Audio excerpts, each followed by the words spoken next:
Right now, while you're watching this, someone with half your intelligence and a quarter of your skill is getting exactly what they want. Not because they're better, not because they're smarter, but because they move through the world as if permission was already granted. They speak as if their voice matters. They take up space as if the room was designed for them. And the world somehow agrees. You felt it. That moment when someone walks in and the energy shifts, not because they demanded it, because they embodied it. They didn't ask to be seen. They simply refused to be invisible. And somewhere inside you, a question forms. What do they have that I don't? The answer is uncomfortable. They have nothing you lack. They've simply stopped waiting for the world to validate what they already know. This isn't about becoming loud. It's about becoming immovable. This is about cultivating a level of self-assurance so deep, so unshakable, that your presence alone changes the atmosphere. Not through force, through certainty. What you're about to discover isn't confidence as you've known it. This is something older, something quieter, something dangerous. Before we go further, I want to invite you into a space where this kind of transformation becomes a regular practice. If this exploration resonates with you, if you're ready to build a psychological foundation that nothing can shake, hit subscribe and turn on notifications.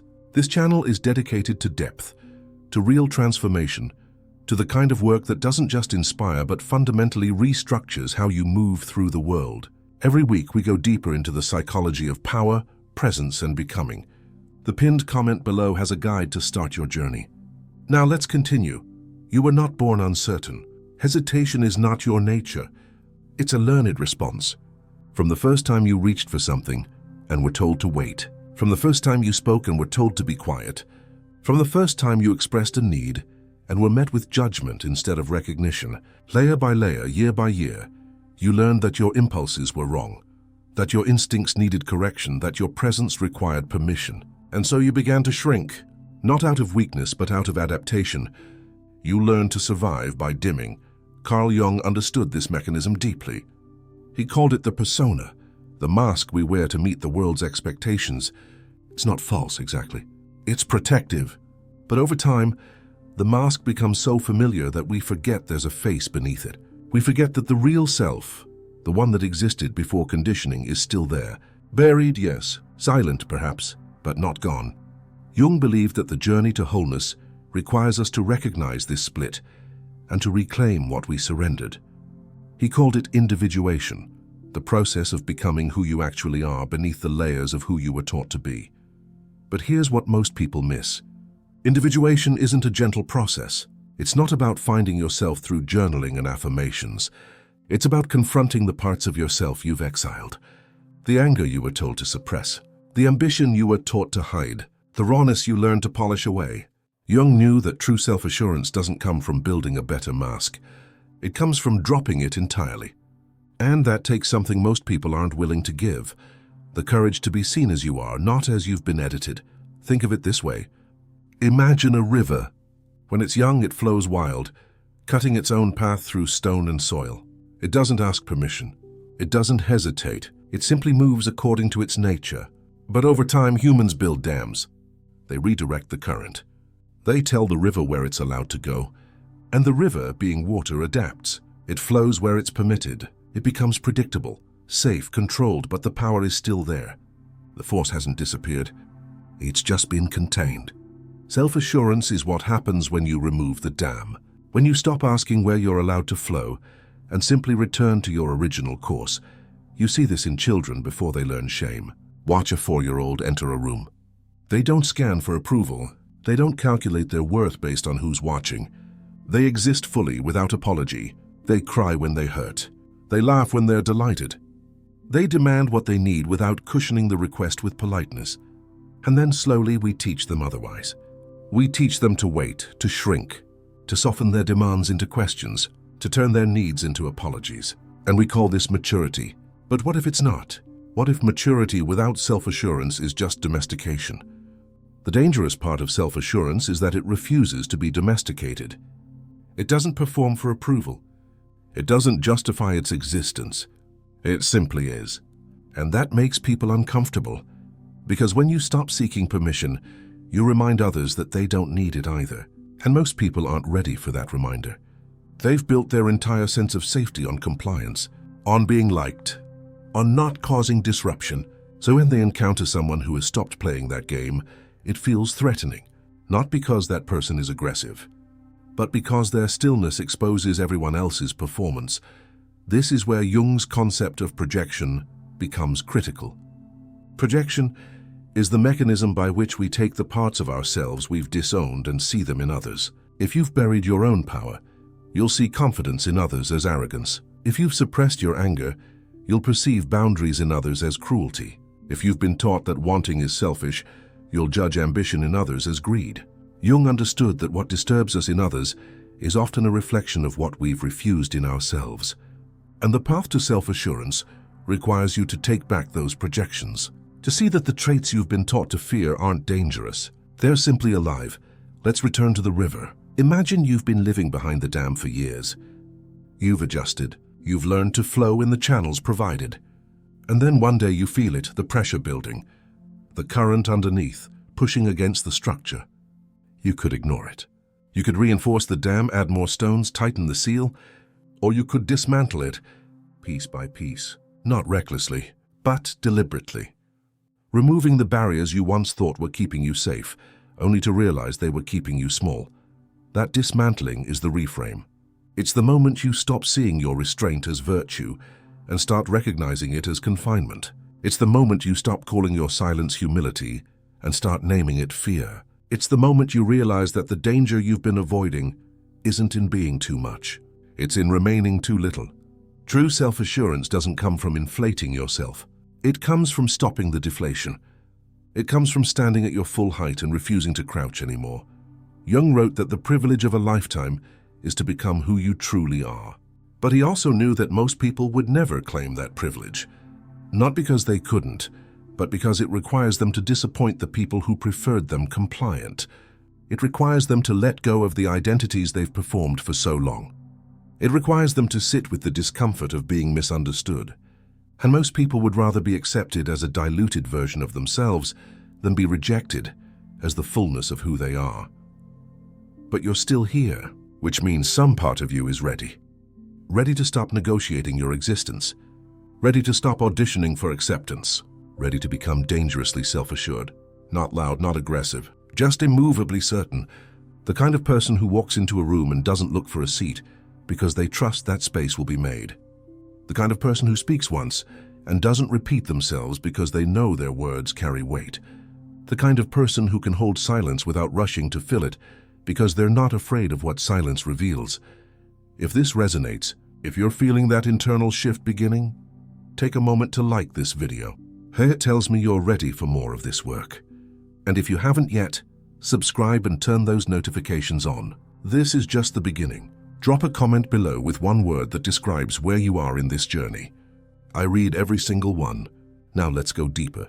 So how do you actually build this? How do you move from knowing you should be self-assured to embodying it so completely that it becomes your default state? It starts with a practice Jung would have recognized immediately: shadow integration. Your shadow isn't your darkness.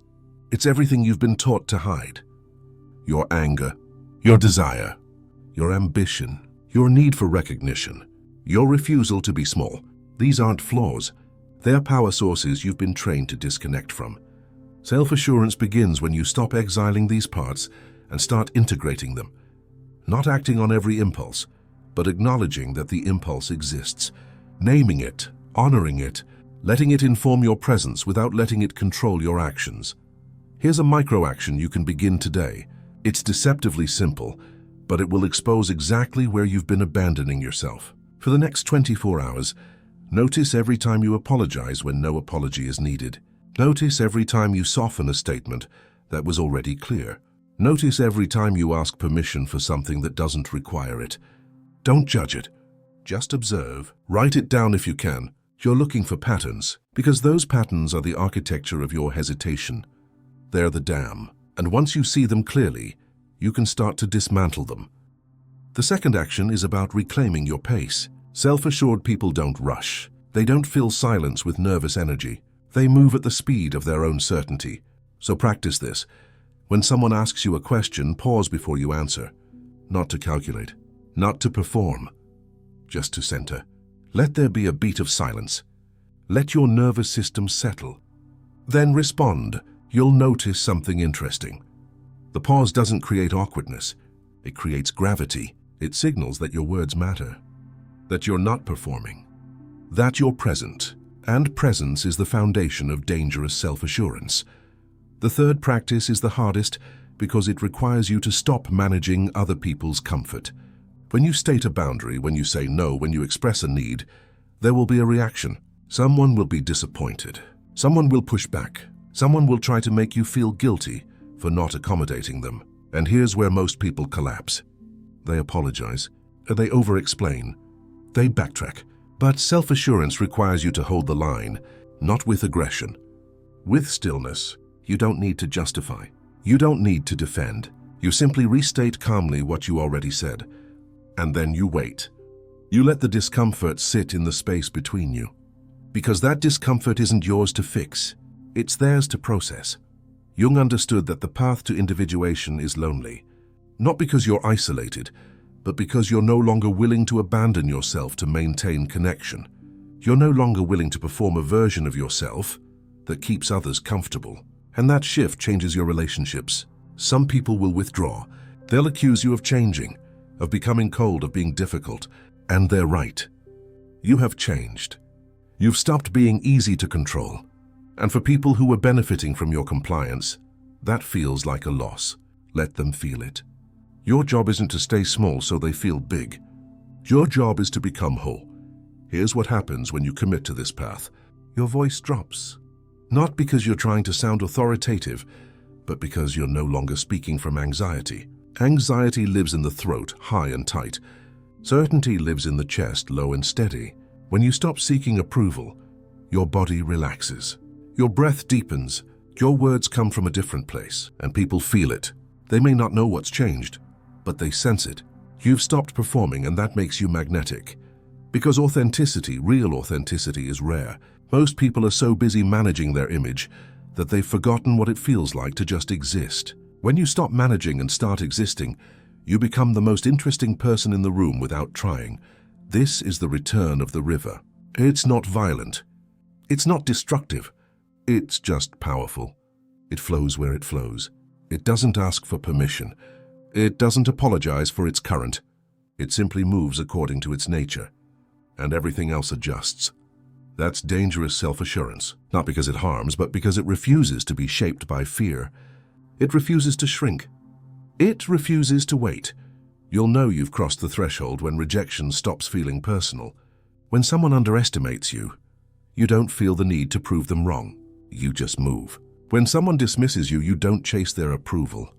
You vanish from their awareness entirely and put your energy where it's recognized. When someone tests you, you don't react. You observe. You let them reveal themselves while you remain steady. Because dangerous self-assurance doesn't need external validation. It's rooted in something deeper, in the knowledge that your worth isn't up for debate. Jung called this the realization of the self with a capital S, not the ego, which is fragile and reactive, but the self which is whole and unshakable. The self doesn't need to win arguments. It doesn't need to be right. It doesn't need to be seen. It simply is. And when you touch that place, even briefly, everything changes. You stop moving through the world like you're asking for a seat. You move like you own the ground you stand on. Not because you're arrogant, but because you've stopped pretending you don't belong. Let's talk about what this looks like in practice. Imagine you're in a meeting. Someone interrupts you. Normally you might stop, defer, let them finish. But now you pause. You hold eye contact. You let silence do the work. And then without heat, without defensiveness, you continue exactly where you left off. You don't acknowledge the interruption as if it deserved acknowledgement. You simply reclaim your space. No apology, no aggression, just presence. And in that moment, the dynamic shifts, not because you fought for it, because you didn't surrender it. Or imagine someone criticizes you publicly, harshly. The old version of you would have rushed to defend, to explain, to prove them wrong. But the dangerously self-assured version does something different. You listen fully, you let them finish, and then you say calmly, "Thank you for sharing that." And you move on. No defense, no counterattack, Because you know that engaging with criticism born from projection is a trap. It pulls you into their frame, and you don't live in their frame anymore. You live in your own. This level of self-assurance doesn't come from affirmations. It doesn't come from fake it till you make it confidence.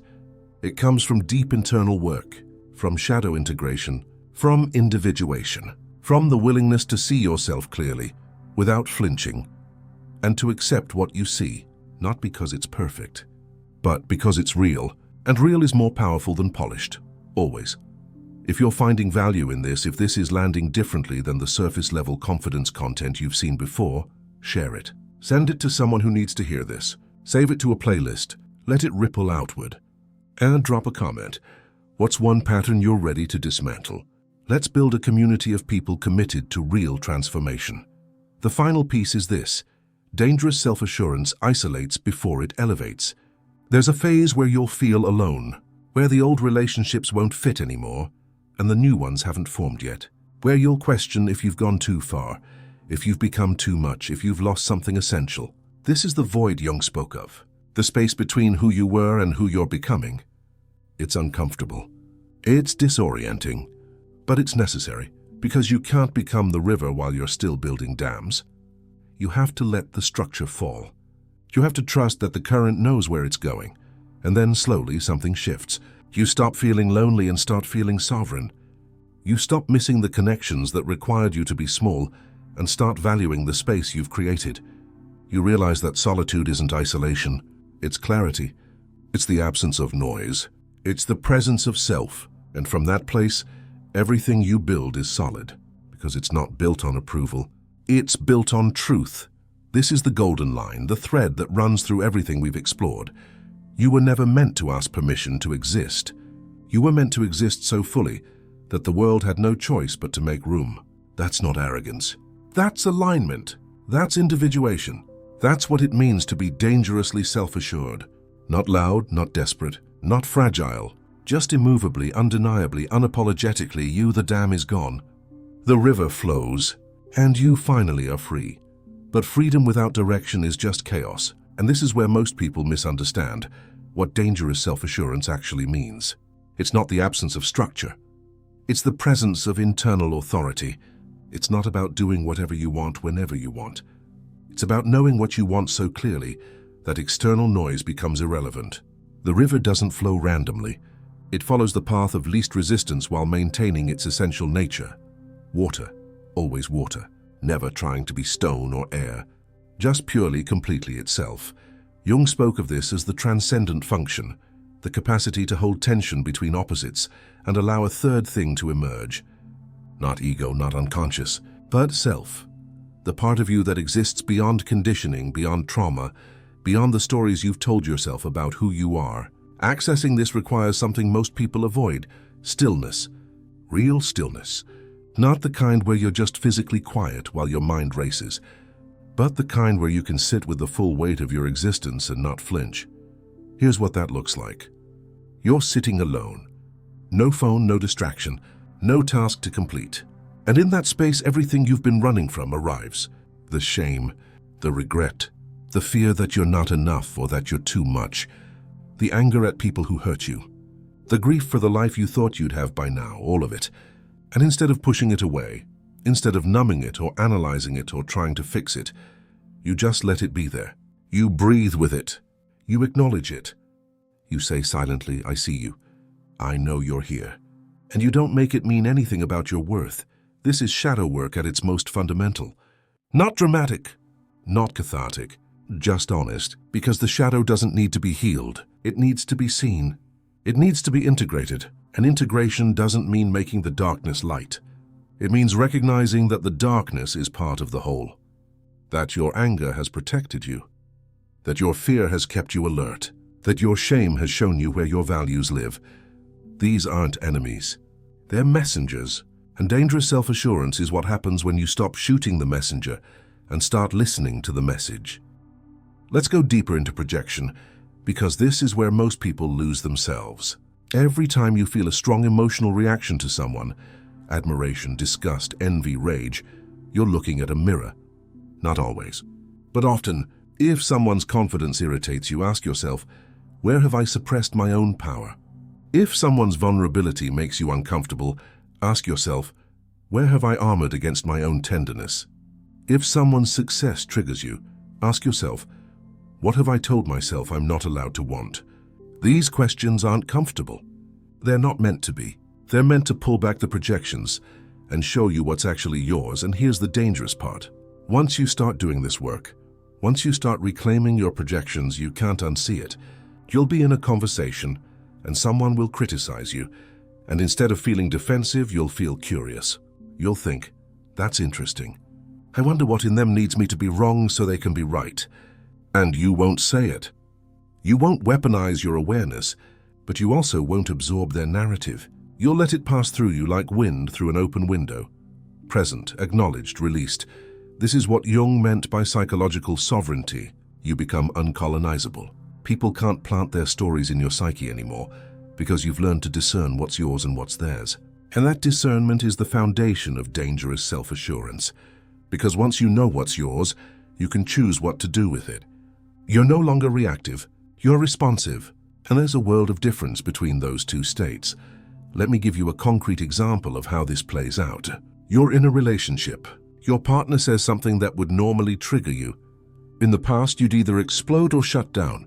But now you pause. You feel the heat rising. You notice the tightness in your chest. You recognize the familiar pattern. And instead of reacting from that place, you breathe. You locate yourself in your body. You remember that you're not that wound. You're the one observing the wound. And from that place of observation, you respond. Not perfectly, not without emotion, but with awareness, with choice. And that changes everything. Your partner feels it too. They might not be able to name it, but they sense that something is different. You're not playing the game the same way. You're not taking the bait. You're not fighting to be right. You're just present, solid. And that presence invites them unconsciously to meet you there. Not always, not immediately. But over time, your groundedness creates a field, and people either rise to match it or they drift away. Both outcomes are information. Both outcomes are okay. This brings us to another critical piece that Jung understood. Not everyone is meant to stay in your life. Some people were there for a season, to teach you something, to mirror something, to catalyze something. And when that purpose is complete, the relationship naturally shifts or ends. Dangerous self-assurance means you can let that happen without making it mean you failed, without trying to force connection where resonance has died, without clinging to the ghost of what used to be. You honor what was. You release what is no longer. You trust that the emptiness is making space for something aligned with who you're becoming. People will call this cold. They'll say you've lost your warmth, your compassion, your humanity. But they're confusing boundaries with barriers. A boundary is a riverbank. It gives the water direction, power, focus. A barrier is a wall. It stops flow entirely. Dangerous self-assurance requires boundaries, not barriers. You remain open. You remain available, but only to what serves your evolution, only to what honors your sovereignty. Everything else gets a kind, clear no. And here's where it gets subtle. You start noticing that the people who accuse you of being cold are often the ones who benefited from your lack of boundaries. They liked it when you said yes when you meant no, when you accommodated, when you wanted to decline, when you prioritized their comfort over your truth. And now that you've stopped doing that, they're uncomfortable. But their discomfort isn't your responsibility. Your responsibility is to remain aligned with yourself. Capital S. The part of you that knows, that sees, that refuses to betray itself one more time. Jung wrote extensively about the individuation process as a journey toward wholeness. But wholeness doesn't mean perfect. It means integrated. It means you've stopped fragmenting yourself to fit into spaces that were never designed for your full expression.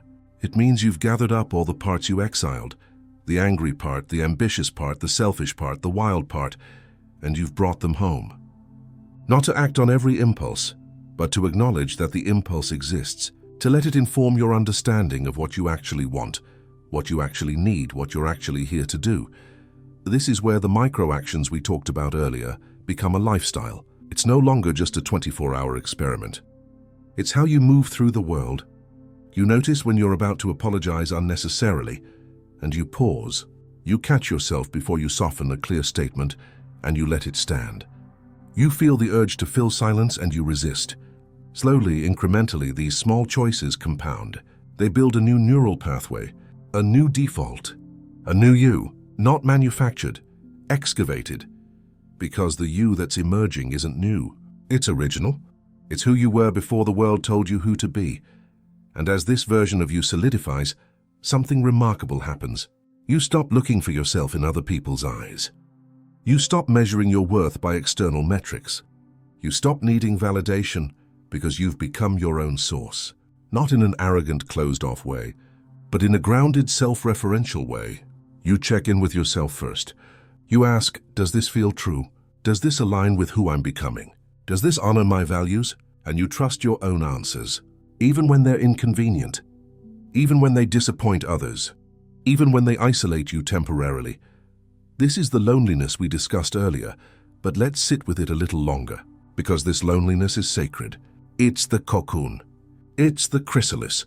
It's the necessary dissolution before reformation.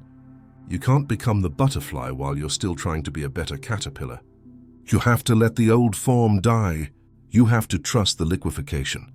You have to believe that on the other side of this formless void, there's something more true, more whole, more you waiting to emerge. And you can't rush it. You can't skip it. You have to live it, day by day, breath by breath, choice by choice. Jung called this the dark night of the soul. But it's not punishment. It's purification. It's the burning away of everything that isn't essential.